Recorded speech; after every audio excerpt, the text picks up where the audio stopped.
आज आपके लिए मैं लेके आया हूँ एक नया चैप्टर जो कि आपके अकाउंट्स की वॉल्यूम नंबर 3 का चौथा चैप्टर है। नाम है accounting ratios. Okay, important chapter है। 4 मार्क का क्वेश्चन आता है, 100% आता है। और फिर जो आपका 20 मार्क का प्रैक्टिकल होता है उसमें भी आपको 6 मार्क का रेशियो का क्वेश्चन मिलता है। ठीक है, तो बेसिकली 10 मार्क आपको देगा वो, 6 मार्क प्रैक्टिकल में और 4 मार्क आपके रिटन एग्जाम में। ओके, तो अकाउंटिंग रेशियोज की शुरुआत करने से पहले समझते हैं कि रेशियो क्या होता है। और ratio according to me is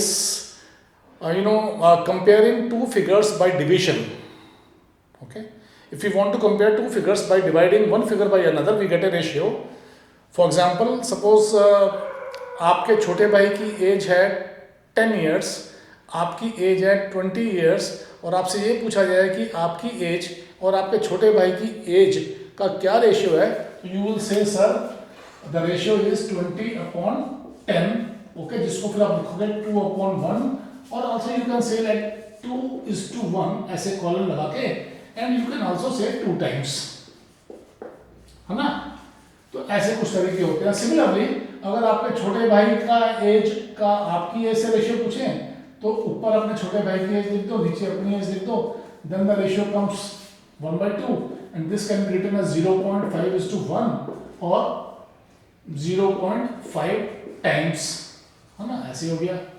तो ये तरीके हो गए कुछ रेशियोज के लिखने के।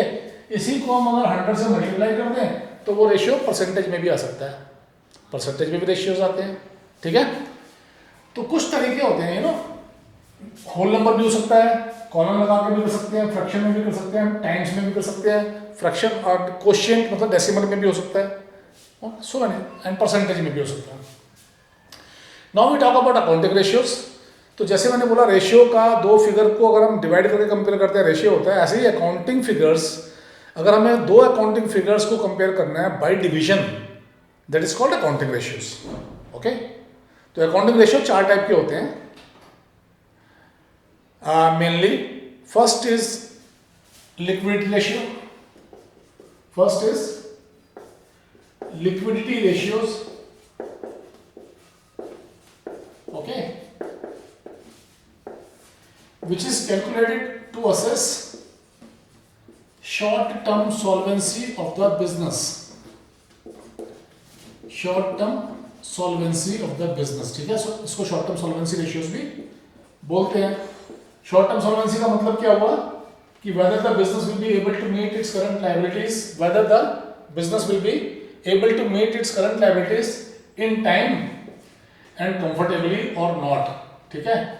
Second type of ratios are solvency ratios.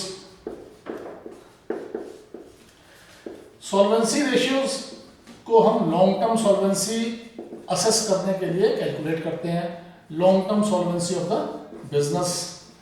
Again long term solvency का मतलब है कि क्या बिजनेस अपनी नॉन करंट और लॉन्ग टर्म लाइबिलिटीज को टाइम से कंफर्टेबली ऑनर कर पाएगा, वो चेक करना। ठीक है। Third type of ratios are activity और टर्नओवर रेशियोज। ओके, इनको हम बोलते हैं एक्टिविटी और टर्नओवर रेशियोज। ठीक है। And the fourth and the last type जो आपके सिलेबस के अकॉर्डिंगली लास्ट है, दैट इज प्रॉफिटेबिलिटी रेशियोज। और प्रॉफिटेबिलिटी रेशियो जनरली परसेंटेजेस में होते हैं और एक्टिविटी टर्नओवर रेशियोज जो होते हैं ये जनरली नंबर ऑफ टाइम्स की फॉर्म में मिलता है। Okay, profitability ratios. ओके, ये मेन 4 टाइप हैं और हर टाइप में सब क्लासिफिकेशन भी है।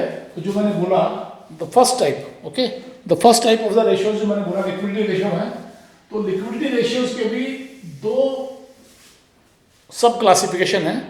The first type is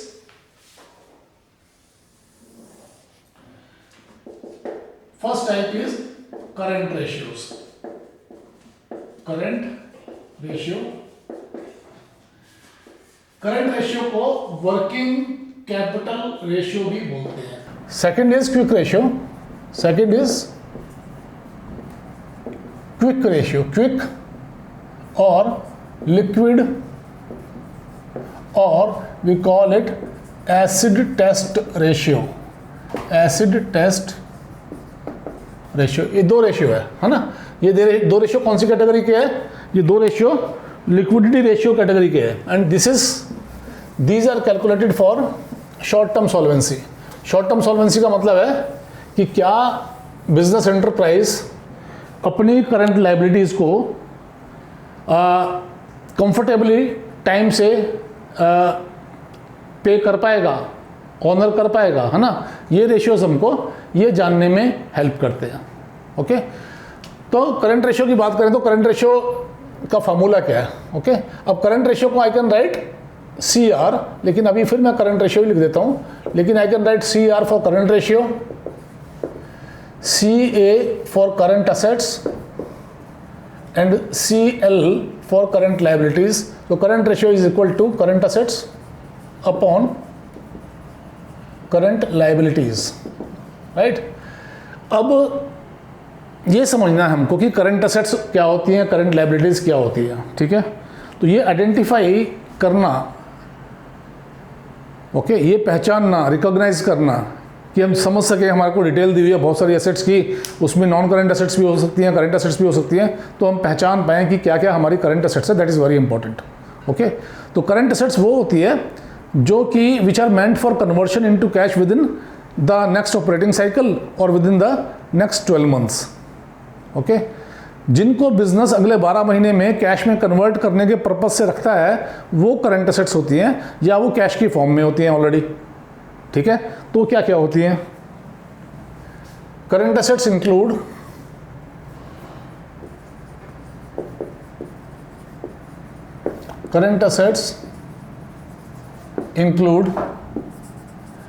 cash in hand भी बोलते हैं इसको, बैंक, इसको कैश एट बैंक या बैंक बैलेंस भी बोल सकते हो आप, ठीक है। Short term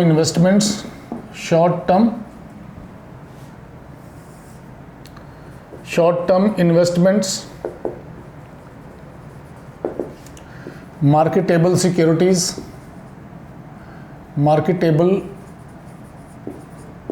securities, okay.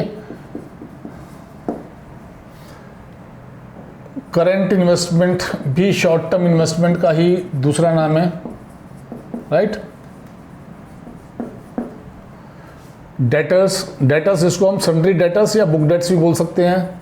Bills receivable, accrued income या इनकम आउटस्टैंडिंग या income due but not received, okay, ये हो गया। Then prepaid expenses paid in advance, okay. Then inventory या क्लोजिंग स्टॉक, ओके, इन्वेंट्री और we write it closing stock. Inventory भी at the end of the year होता है ना, inventory भी क्लोजिंग होती है बेसिकली। एंड ये इसमें ये नहीं लेना हमने, क्या नहीं लेना? Excluding loose tools, spares and stores, okay. तो जब हम इन्वेंट्री को लेंगे, ओके, इन्वेंट्री में ये भी इंक्लूड होता है, लेकिन करंट रेशियो कैलकुलेट करने के पर्पज से we do not consider these things in inventory, इनको हम क्लोजिंग स्टॉक में नहीं लेते हैं, okay. Then comes short term loans and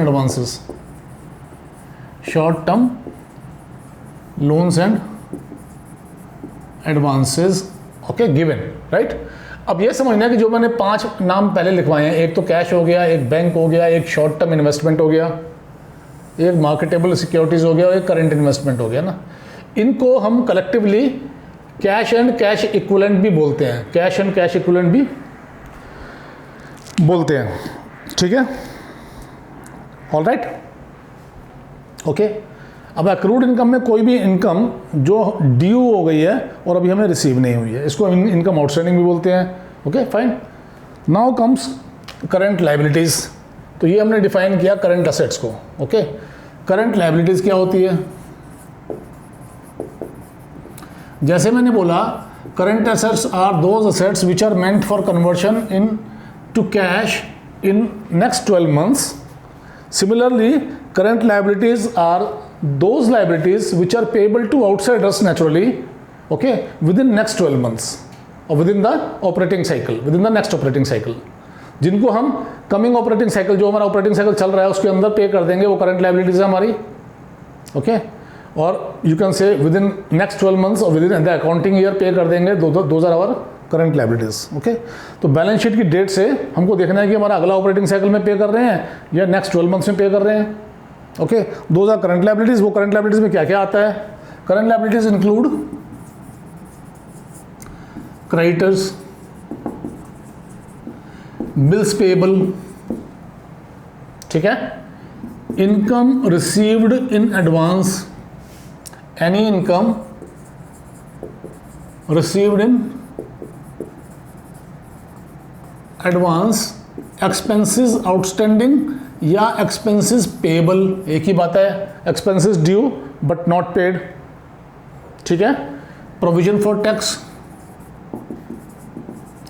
provision for income tax होता है तो आई am writing provision for tax. Okay, unclaimed dividend, unclaimed dividend,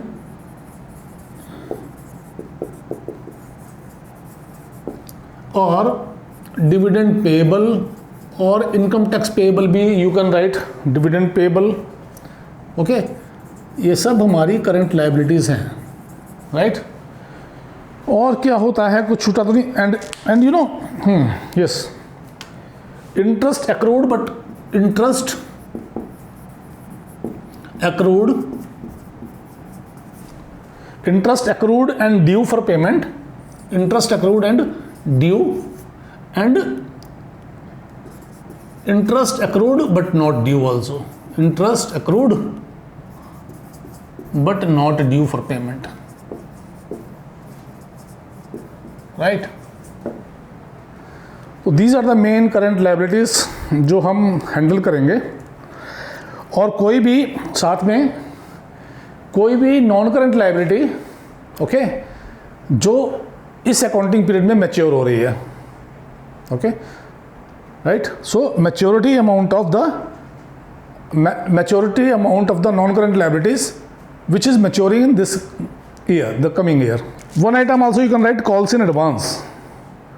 Calls in advance generally आपको यूज़ नहीं होगा, लेकिन फिर भी लिख देते हैं calls in advance, calls in advance, ठीक है। तो these are your current liabilities, fine. So the ratio is current assets upon current liabilities, one thing. Okay, now ideal current ratio, ठीक है, यहां लिखता हूं मैं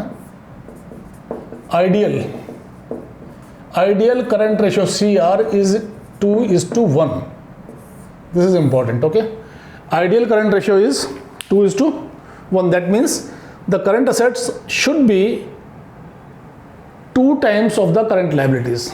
okay, right.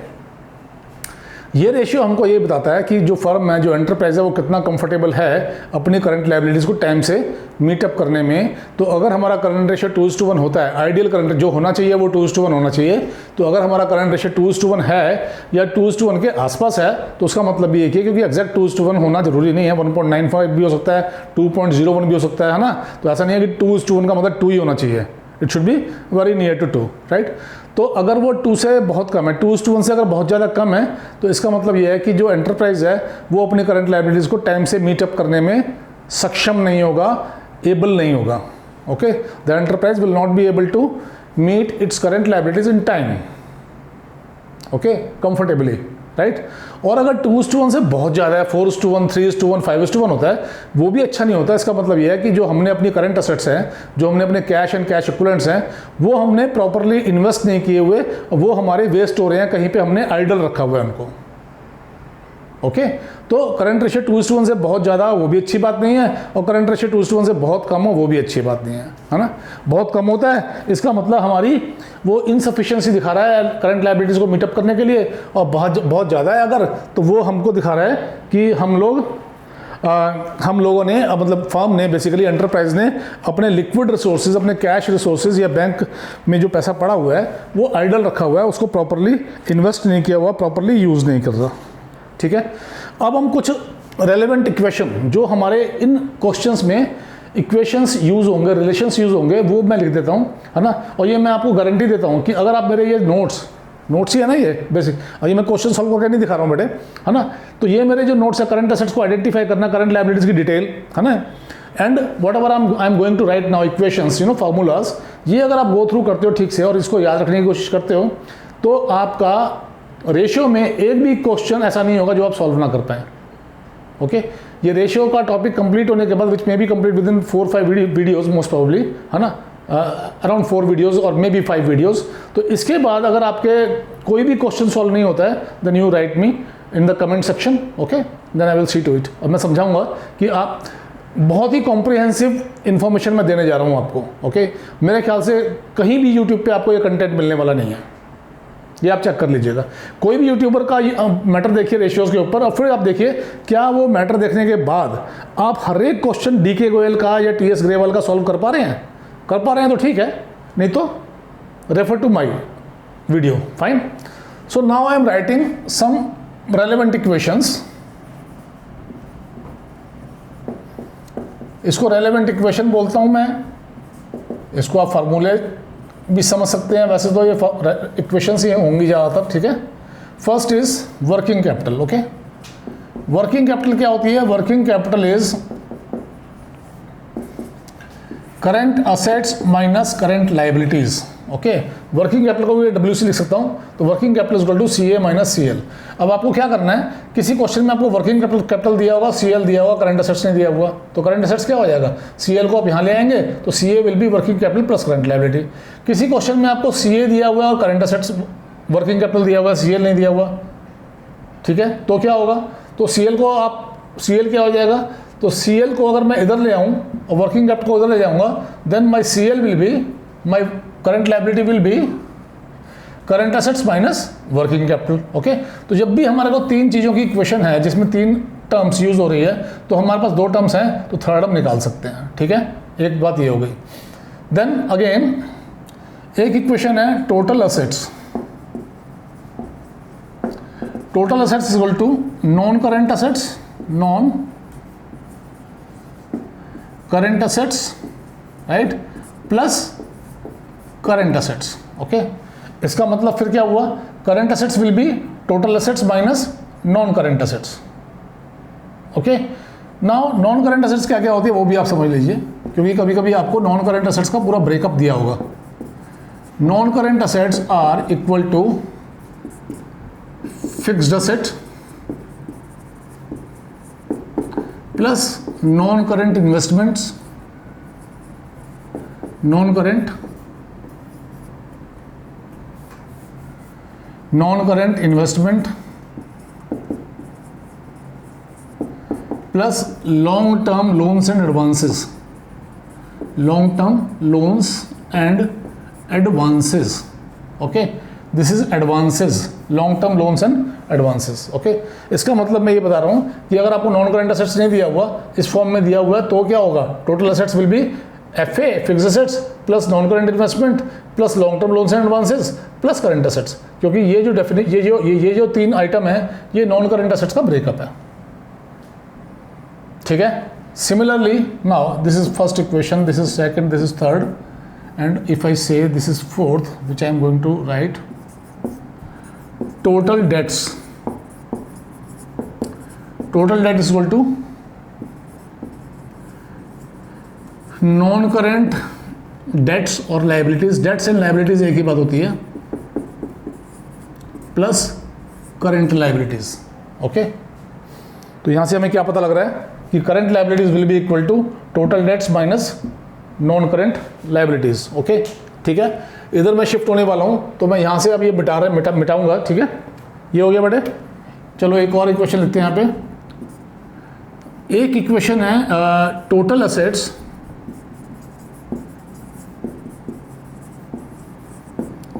is equal to capital employed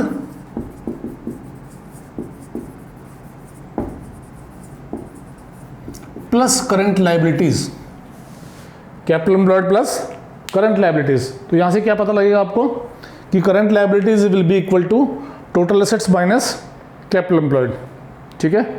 current liabilities will be equal to total assets minus current liabilities, this you can also get, okay। Right, I think काफ़ी कुछ डाल दिया हमने। एक बात और याद रखनी है कि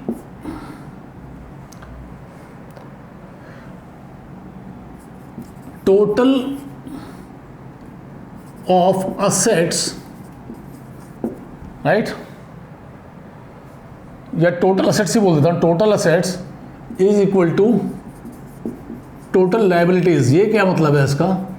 इसका मतलब है आपकी बैलेंस शीट, ओके, क्योंकि बैलेंस शीट में आपका असेट साइड और लायबिलिटी साइड दोनों बराबर आती है ना। तो यहाँ पे हम जब टोटल लायबिलिटीज बोल रहे हैं तो इस टोटल लायबिलिटीज को मैं क्या बोलने वाला हूँ? Including share holders fund, okay. आपको याद है ना लायबिलिटीज में हम क्या बोलते थे जब हमने 11th का बेसिक टर्म्स वाला चैप्टर पढ़ा था? तो लायबिलिटी दो तरह की होती थी, एक एक्सटर्नल लायबिलिटी और एक इंटरनल लायबिलिटी। तो जो ओनर्स की कैपिटल होती हैं वो भी बिजनेस के पॉइंट ऑफ व्यू से लायबिलिटी होती है, उसको हम इंटरनल लायबिलिटी बोलते हैं या उसको बोलते हैं हम ओनर्स इक्विटी, ओके। तो यहाँ पे जब मैं बोल रहा हूँ total assets is equal to total liabilities, तो इसका मतलब है this is including share holders fund, this is including share holders fund, okay. तो कभी कभी ऐसा होगा कि आपको टोटल असेट्स का टोटल दिया हुआ है पूरा और लायबिलिटीज के बारे में कुछ इन्फॉर्मेशन नहीं दी हुई, तो आप share holders fund plus total debts जो होता है वो हमारी टोटल असेट्स होती है। तो वो आप यहाँ से आप लायबिलिटी साइड का टोटल जो है, लायबिलिटी साइड का टोटल जो है ये अज्यूम कर सकते हो कि वो टोटल ऑफ असेट्स के इक्वल ही होगा, ठीक है, राइट। तो इसी को मैं ये भी कह सकता हूँ कि और इज इक्वल, इसी को टोटल असेट्स की इक्वेशन को और share holders fund plus total debts है ना। तो ये मतलब यही हो गया, क्योंकि आप अगर बैलेंस शीट का फॉर्मेट देखेंगे तो लायबिलिटी साइड में क्या होगा? शेयर होल्डर्स फंड होगा, ठीक है, नॉन करंट लायबिलिटीज होंगी एंड करंट लायबिलिटीज होंगी। तो शेयर होल्डर्स फंड यहाँ पे आ गया, non current liability and current liability यहाँ पे टोटल डेट्स में आ जाएगी आपके, ओके। सो दैट वे ये आपके करंट रेशियो के नोट्स हो गए हैं पूरे ऑलमोस्ट, कुछ बचा नहीं है इसमें, ठीक है, ओके। अगर आप ये नोट कर सकते हैं, नोट कर लेंगे, स्क्रीनशॉट लेना स्क्रीनशॉट ले लीजिए, वीडियो आपके पास ही है ना, कोई प्रॉब्लम नहीं है, ठीक है। तो ये अगर आप थॉरोली कर लेंगे, ये समझ लेंगे ठीक से, एक बार ही पढ़ो, दो बार ही पढ़ो, सबको समझ में आना शुरू हो जाएगा। और ये करंट रेशियो में ही इतने सारे हमारी इक्वेशंस हैं, आगे आने वाले जो रेशियोज आएंगे उनमें इतनी इक्वेशंस नहीं होंगी, क्योंकि ये इक्वेशंस वहाँ भी यूज़ होना शुरू हो जाएंगी, ठीक है। तो now we do the next ratio. हमारा नेक्स्ट रेशियो क्या है? Quick ratio, liquid ratio, acid test ratio, ठीक है, okay. Now this is current ratio, right. Now I am writing quick, liquid और acid test ratio, okay, acid test ratio, right. And this is equal to quick और liquid assets upon current liabilities, है ना। अब देखो, अब जैसे current liabilities हम already cover कर चुके हैं ना करंट रेशियो में। Current liabilities we have already understood in the current ratio topic, जो हमने अभी कंप्लीट किया है। तो आपको करंट लायबिलिटी समझने की जरूरत अब नहीं है, राइट। करंट असेट्स भी आप समझ चुके हैं, तो क्विक असेट को समझना क्यों आसान हो जाएगा। Now I am defining quick assets is equal to current assets, okay, minus closing stock and minus prepaid expenses, okay, prepaid, ये होता है क्विक असेट्स, राइट। तो बताइए, जल्दी खत्म हो गया ना अब ये। इसका आइडियल रेशियो क्या होता है? Okay, ideal ratio is current ratio का ideal ratio was, current ratio में ideal ratio was 2:1। Quick ratio का ideal ratio is 1:1, okay. Why it is so कि करंट रेशियो हमको 2:1 चाहिए था, आइडियल रेशियो करंट रेशियो का 2:1 था, और ideal ratio of quick ratio is 1:1, okay. क्योंकि अब यहाँ से हम स्टॉक और प्रीपेड एक्सपेंसेस को हटा रहे हैं करंट एसेट्स में से ना, ठीक है। Because stock is not 100% sure कि वो हमारा within 12 months convert cash में हो ही जाएगा। Okay, although the intention and purpose are that it should be converted into cash within 1 year. कोई भी दुकानदार बिजनेसमैन अपने स्टॉक को इसलिए नहीं रखता है कि 1 साल तक बिके ही ना, वो चाहता तो है वो जल्दी से जल्दी बिक जाए, लेकिन स्टॉक का श्योर नहीं होता, बिकॉज स्टॉक में कभी कभी चीज़ें ऑब्सोलीट हो जाती हैं, आउट ऑफ फैशन हो जाती हैं, आउट ऑफ डेट हो जाती हैं, या कभी कभी ख़राब भी हो सकता है वो। ओके, तो इसलिए स्टॉक का हमेशा गारंटी नहीं होती है कि वो विद इन 12 मंथ्स बिक ही जाएगा। ओके, तो क्विक रेशियो में हम वो असेट्स ले रहे हैं जिनका कि ऑलमोस्ट 100% श्योर है कि वो कैश में कन्वर्ट हो जाएंगे।